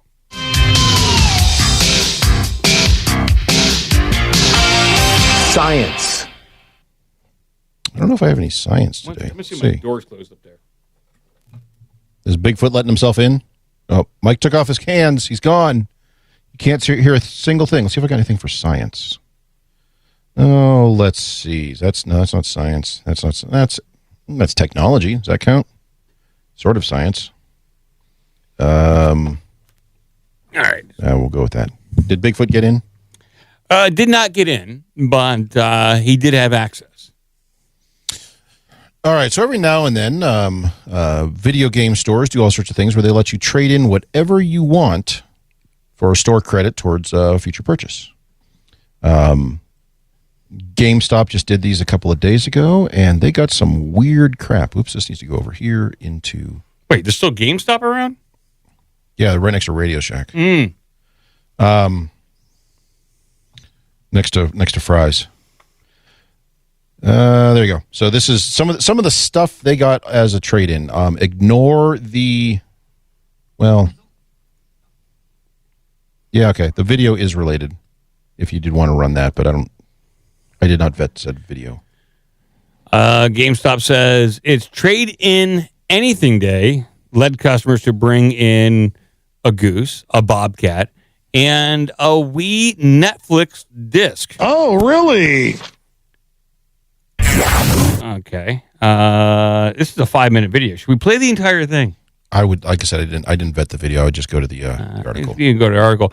GameStop says it accepted more than 80,000 items during this weekend's Trade in Anything Day, and shared images with IGN of the weirdest items it accepted, including a bobcat, a goose, and a physical Netflix disc for the Nintendo Wii. The chain's big trade-in event was the largest publicity stunt from the company, this time designed to highlight its trade-in program that provides customers with store credit or cash for a range of home entertainment items. So this is like a pawn shop. They turned into a pawn shop now, right? That's what it sounds like. Is it a pawn shop if they don't then sell those items? What are they doing with this stuff? They're going to be selling it at like a different store. There's like a lot of trinket stores out there, like antique stores, or there's tons of them around here where you can go get CDs and weird stuff. It's going to go to like a consignment store maybe or something like that. But yeah, they're going to sell this stuff. Most GameStops are in the shopping mall, so maybe they could then open one of those seasonal, like I don't know what you call those, the little stores that are in like the center of the aisleway, the hallway. Yeah, little kiosk stores or something like that. Kiosk, thank you. Yes, a little kiosk store of like, here's the best stuff we got on trade. Well, normally this range would not extend to taxidermied animals, road signs, or people's artwork of their pets with hair like Snoop Dogg. But this past Saturday, December 6th, GameStop had advertised that would provide some credit for almost anything its customers cared to bring in. In a statement to IGN, GameStop ranked its more memorable trade-ins from stores across the country, including such items as a tiny Jesus, a speed limit sign, Air Jordans, and tapes of the TV show Friends on VHS. I'd take those. That's probably valuable. Yeah, I'd like that. Go right next to my Titanic collection. Over on social media, customers celebrated shifting various unwanted items in exchange for credit, including McDonald's Grinchmas socks, what looked to be a replica of the United States Declaration of Independence. Another customer, seemingly joking, claimed that they tried to trade in a living pet dog, which they said had been refused. Wait a second. That it's not a trade in anything event. It's trade in most things. Also, why did they phrase it that it looks like a replica of the Declaration of Independence? Maybe it was the actual one. Yeah, they don't know. Did they check D.C.? Donald Trump's selling everything there. So here's a taxidermied cat. It looks like a taxidermied, like, feral cat or some kind of bobcat. It looks kind of weird. Like, I'd take that. Look at that guy. And then they have a speed limit 20 sign. I don't want that. I want a 55 sign, in honor of Sammy Hagar. I'm not driving that. I can't drive 55. I can't drive 20. This is a speed limit 20. That was the original title for that song, and they're like, it doesn't quite. It doesn't roll off the tongue. I can't drive 20. And then here's a picture. It looks like a painting of a dog with Snoop Dogg's hair. I'd take that. That looks pretty cool. Yeah. This is what I want. This is what I need. And then here is a taxidermied goose, which looks mangled. And this is it's not even very. It looks like this is the way it was taxidermied, like as if this goose was shot by a birdshot or something like that. I suspect this was in somebody's garage for years. years. Probably, and it was some dog's toy for a number of years too. And then Air Jordan, these Air Jordans are pretty stylish. Yeah, that's not bad. Are those real Air Jordans? Those look like knockoffs. They could be Chinese knockoffs. Exactly. Because there's no Nike thingy on it. You're right. There's not. It just says Air Jordan. It doesn't use the Jordan the logo, the famous silhouette logo. Yeah, you're right. I don't know. They could be just cheap Chinese knockoffs or expensive Chinese knockoffs. I do like them. And then here's a can of whoop-ass. Don't make me open this can of whoop-ass. So that's a can of peanuts. Look pretty good. And then a Netflix instant streaming disc for the Nintendo Wii. Pre-owned, $9,999. That's what it says on there. Oh, okay, I see. So this gives the Wii access to Netflix, there's an application on there that okay. I was trying to figure out what's on this disc. It's like Netflix version of AOL. Okay. Well, I like this. Sounds good. Okay. Where are these items and where can I buy them? Last week, GameStop hit the headlines with another trade-in story as it paid out more than $30,000 for a rare Pokemon card. Pokemon? Man, $30,000 for a Pokemon card? According to the retailer, that transaction was evidence that its trade-in program offered fair value, though it simultaneously admitted the card had actually been worth at least $3,000 more. Well, I mean, yeah, they don't watch Pawn Stars.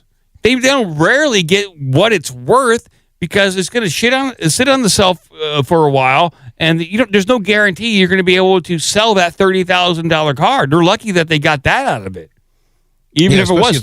They value it based on what it is worth to people looking for that card, which is going to be a smaller market. But I would say now, in the case of a Pokemon card, I think GameStop and Pokemon are going to have a lot of overlapping customers, so there's a better chance they're being able to turn that one over.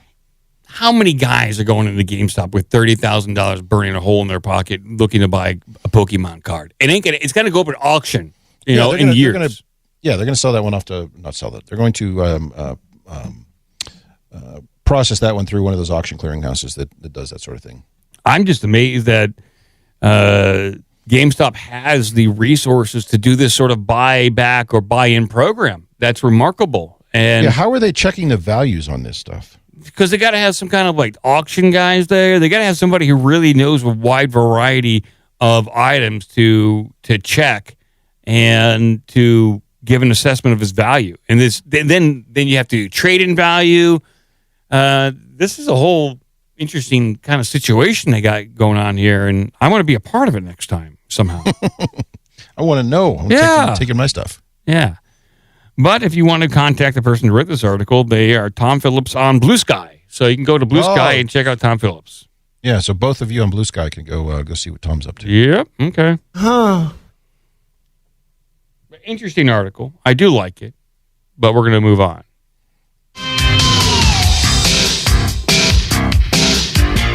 Where am I?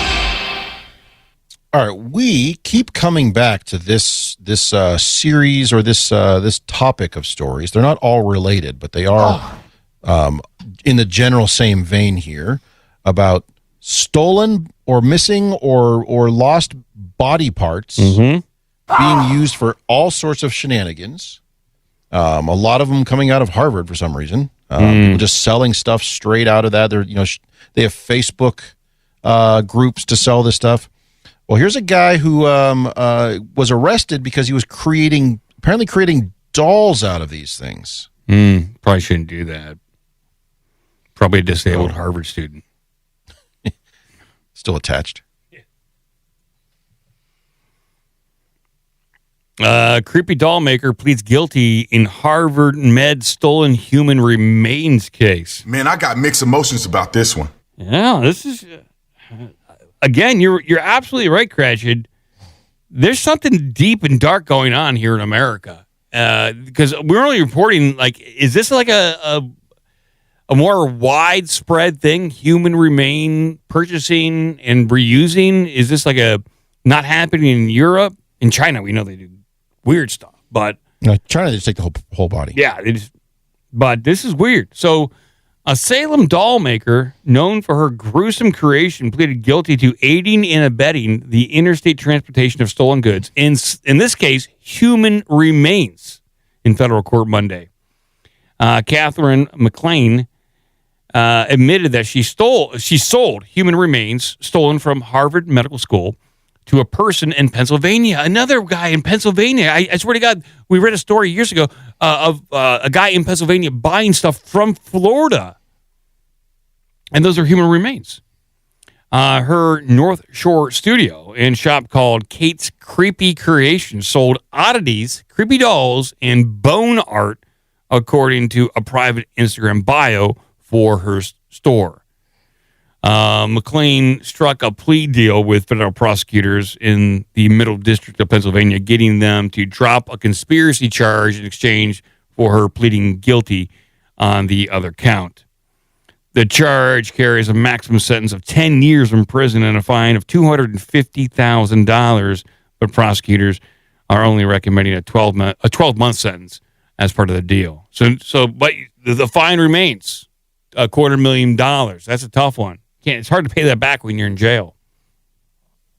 According to the June 2023 indictment, McLean sometimes entered Harvard Medical School morgue in Boston with the help of school employees named Cedric Lodge to choose body parts to sell to her customers in other states and at her Peabody shop.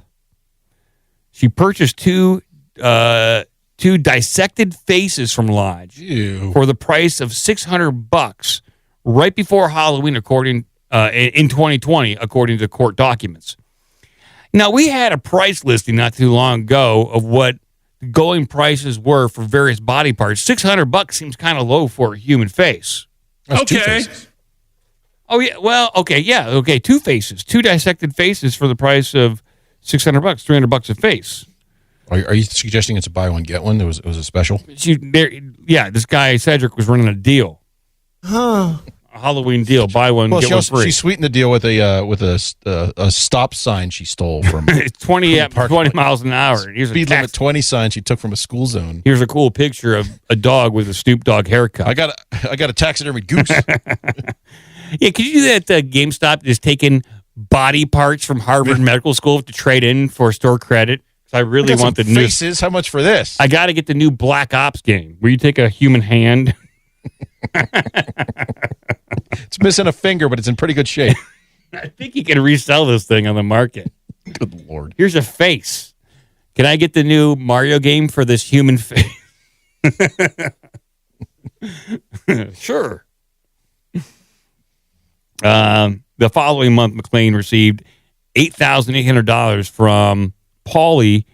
I don't know who Paulie is. Oh, yeah, you skipped the paragraph. It says, during the summer of 2021, she also sent human skin to Pennsylvania resident Jeremy Pauly, who then tanned the skin for her. Oh, God. He does a skin tanning service. I have to do it. What the hell?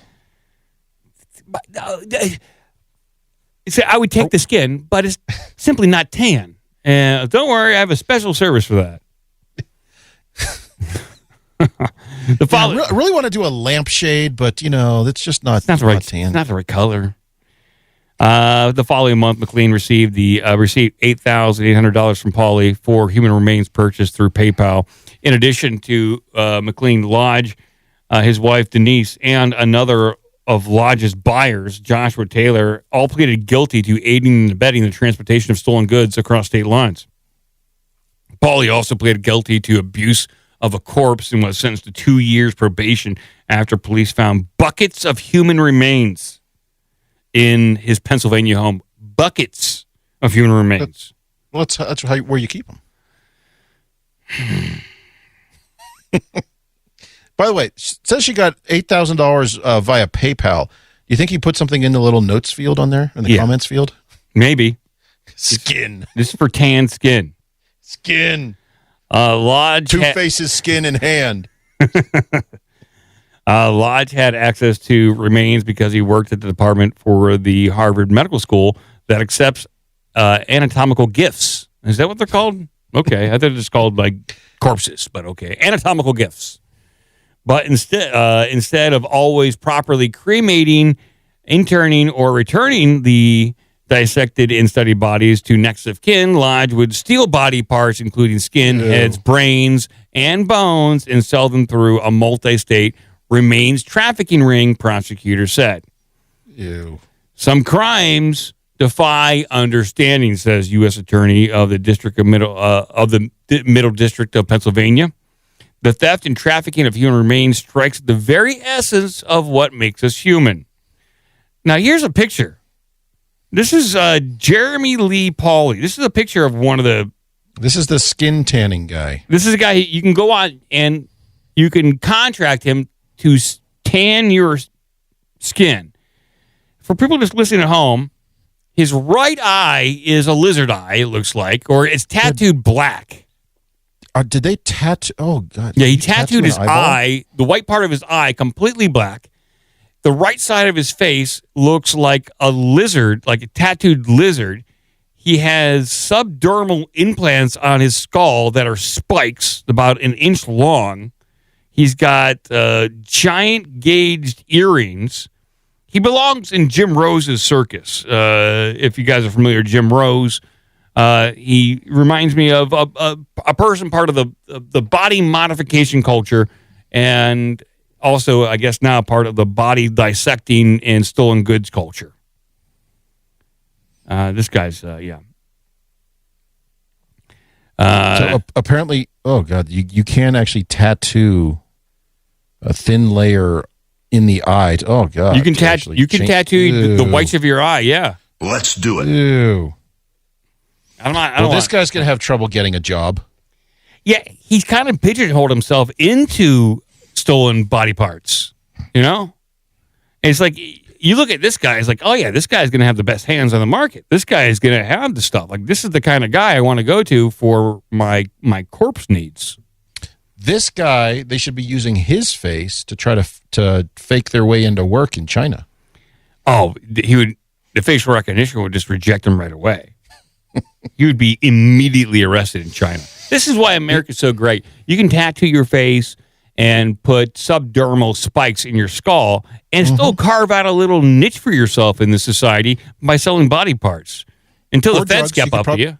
You could probably do drugs as well. Yeah. I don't care what his doctorate is in. I'm not hiring this guy. He's he's just trying to make his way in this life. This should be a Netflix series. Find this man a job.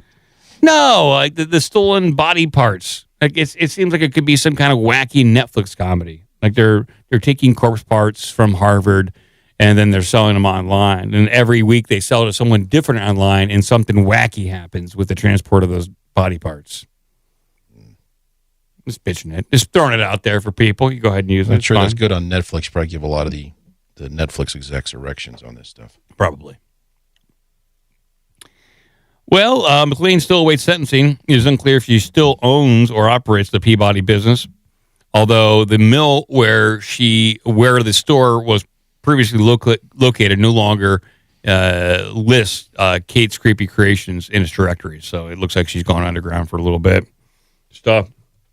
Contacted directly through PayPal for body parts until she's arraigned. So yeah, write her in prison. Yeah. Gonna order something. That is these stories keep popping up. They keep popping up. Oh my God! Let's go in a different direction here. We love our AI creations. Yeah. And we're starting to see a shift. We've seen it with some music. We talked about a story a few weeks ago with some music labels signing agreements with AI music creators. And now, and we've been kind of waiting for this one, major video and intellectual property content creators or content owners signing agreements with AI to allow likenesses of their characters to be used. Of their characters or their actors? I mean, this is where... Well, both, but yeah. And this is from the one you wouldn't necessarily think it would come from because they're the most litigious. Disney partners with OpenAI while hitting Google with cease and desist. These computers, I tell you, they just get crazier and crazier. This is interesting. You're right. Disney's very litigious, but I think Disney, at least some of the higher-ups, realize, at least when it comes to certain aspects of their intellectual property, specifically, I would say Star Wars, is that a lot of the AI Star Wars that's being created right now, they're doing a better job of taking care of the story and having the push and the passion to create and expand the universe and the story with AI. And they've done a better job at doing it. And I think that's where their mind is at. It's like, obviously what we're writing with Star Wars is absolute garbage.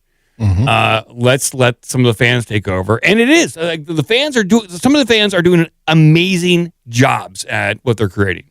So I'm wondering, to be a little conspiratorial here, or at least a little maybe strategic is the better term. Disney knows that somebody else is going to eventually, leveraging some of these tools, create an entire an entire Star Wars movie, or a 30-minute episode or whatever of some TV show, whatever. That's, to your point, that's going to be far superior to anything they have themselves made in recent years. Yes. And they're going to leverage AI to do it, and they're going to do it with AI characters and all sorts of stuff, and it's going to be great, and it's going to be heralded, and it's going to go viral, and people are going to be all excited about it. So they're getting out in front of that by either suing the the AI services that allow you to generate images and video, or in this case, and I think it's the same thing we saw with was it the Warner Music Group and the Suno, Disney saying you can use our stuff in your models, because that way, if somebody creates it or requests this sort of image of characters or things that we own, it will reject anything that's not appropriate, let's say, but B, it will keep things looking the right way, so you're not making some sort of crazy thing with Han Solo and Chewbacca trafficking body parts as part of their movie, sort of thing. I was going to write that earlier. Yeah, I'm working on it right now.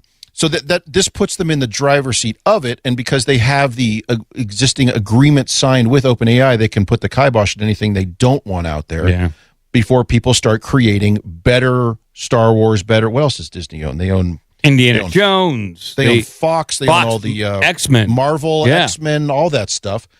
Before people start creating better versions of these properties, leveraging AI tools, they're getting in front of it to allow them to control that output, and it allows them to get a little taste. They want to get, of course, they want to get a little taste too. Sue everybody. Now that's an idea. So let's say next time you go to create an image, I want a picture of Han Solo boxing with the Jabba the Hutt and whatever it is. What if it says I can't create this, but for $5 I can? Oh, Fly casual. Yeah, I could see that. You subscribe $10 a month, and that allows you to create all the Star Wars AI imagery and movies that you want. Mm-hmm.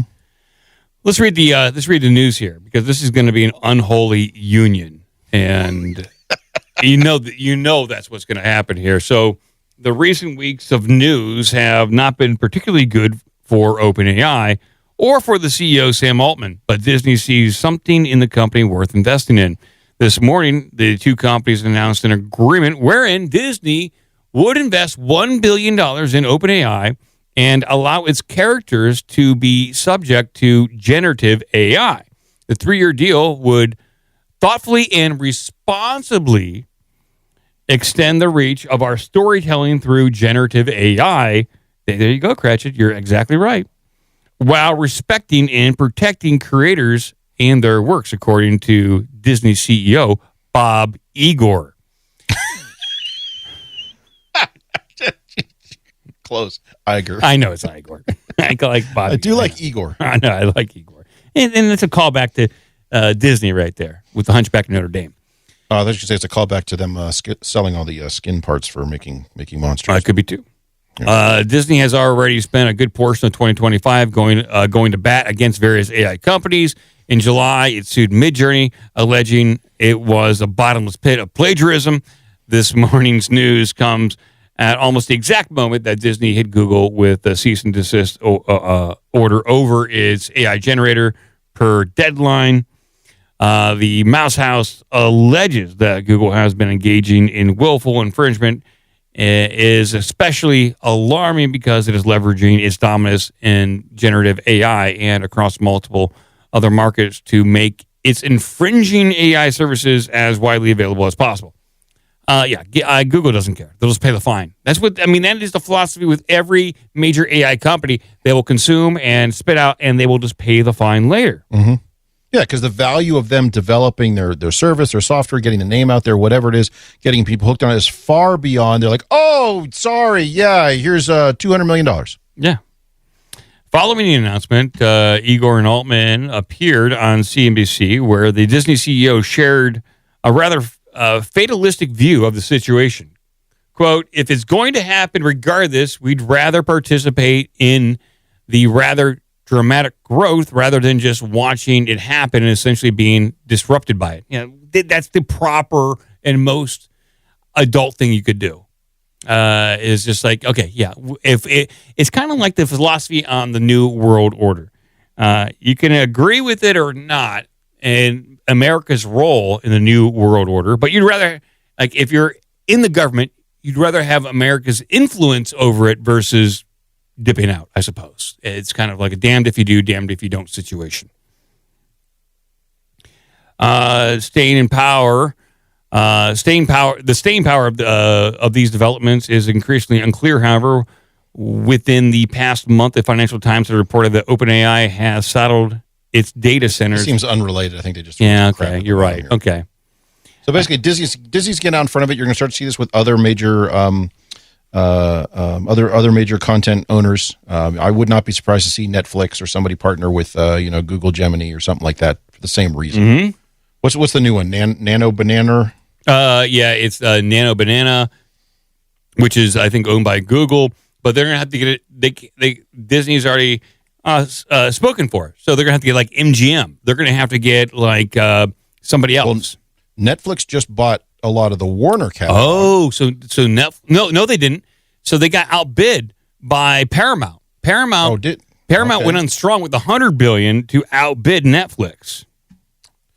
I've not been following. And so I think if we're seeing these AI companies partner up, it's going to have to be like Google partnering up with CBS Paramount, which is weird because CBS Paramount has gone very Republican conservative, and Google is Silicon Valley left, which you think that would be a true unholy hybrid of like who would win there. And that's a very weird thing to consider. I'm just so tired of all these Star Wars.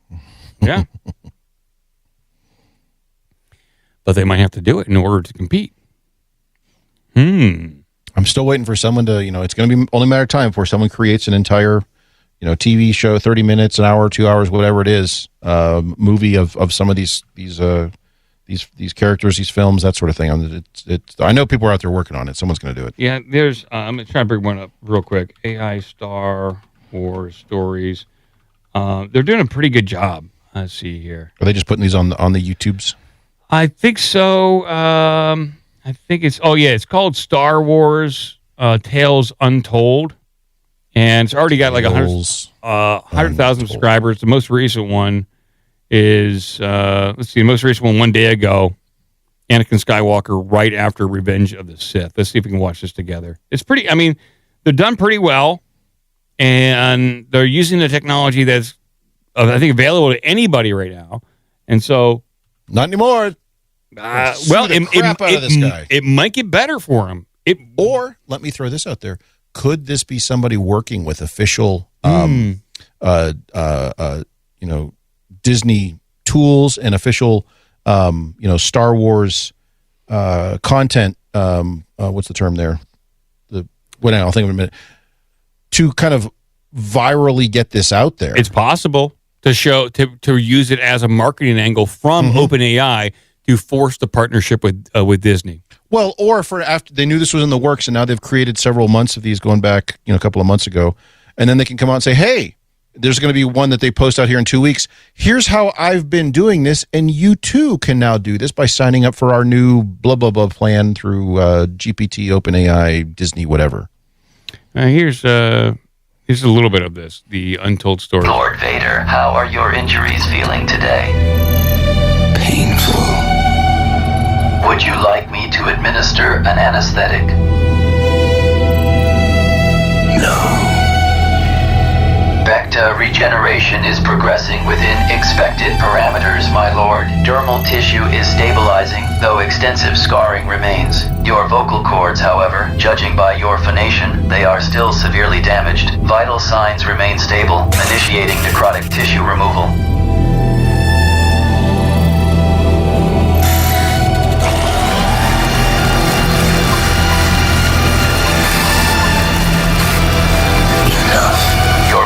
is insufficient. Please repeat your command.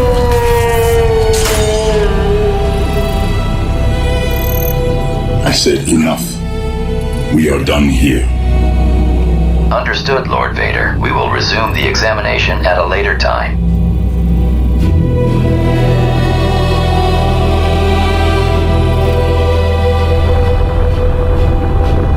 That's your uncle, Sophie. It didn't look too bad. I mean, this is all AI. It looks just as good as, like, Revenge of the Sith. Better. Mm-hmm. Well, Disney needs to get in front of that because someone's going to eat their lunch. And this is 8 minutes. So someone killed a lot of trees to make this thing for 8 minutes. A lot of trees. So, yeah, I would say Disney ultimately probably made the right move since they're pushing AI on literally everyone and everything at this point. So, yep. I wonder how much Darth Vader's corpse would go for. Like Darth Vader's hand on Facebook Marketplace. Probably $8,000 for his hand. Yeah, do you think Obi-Wan picked up some of those things and sold them? Oh, it definitely. He's like I beat you, Vader, and I'm going to, or I guess he knew him as Anakin then, and I'm going to take his arm and sell it. You know, the Jawas were doing that. The Jawas will sell They're anything. waiting on the other side of the hill. Yeah. Let's be like, all right, wait, go. Sell the arm, sell the foot. Get the legs. I traded in Darth Vader's head for a gift certificate at GameStop. How much for this left hand? Well, thank you, everyone. It looks like next Saturday might be our last show of the year. We'll make official announcements in the Discord and on Twitter, but we'll definitely be back next Wednesday. And Saturday. And Saturday. We'll talk about it. We'll make some proclamations and let everyone know what's happening and where people can listen and what to expect with some time off. I need time off. I mean, it's working full-time jobs, doing 2 shows a week here at OBDM, 1 show a week with doom scrolling when we do it. It's a lot. It's a lot of work. I like doing it, but it does require a lot of effort. I'll be in Portugal. Farm it all out to AI. Yeah. Are you guys just going to sit on the beach, or you're doing the tour stuff? Well, we'll be hanging out in Lisbon for a few days, and then Porto for a few days. The beach in Portugal in winter, we'll probably see it, but there's not much. I suspect they'll be mostly closed down. I don't know. What's the weather in Lisboa right now? It's probably going to be like 50 to 60 degrees. Not bad, but it'll be fine. It'll be fun. Yes, it's in the upper 50s, low 60s. Yeah, don't beat the heck out of Ohio, that's for sure. Are you taking Bigfoot with you? Oh, yeah. He's a carry-on. He's a carry-on. This is my emotional support cryptid. Leave me alone. Well, thank you, Cratchit. Thank you, everyone. And Shablagoo. And keep watching the skis. There's military contractors using alien technology to do God knows what. Red 5 standing by. Terminate immediately. Everything's under control. Situation normal.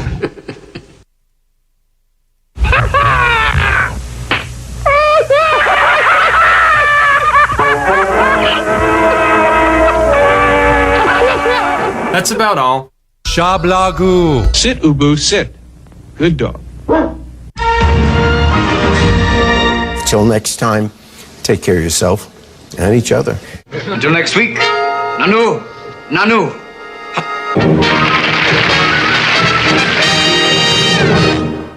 I may have gone too far in a few places.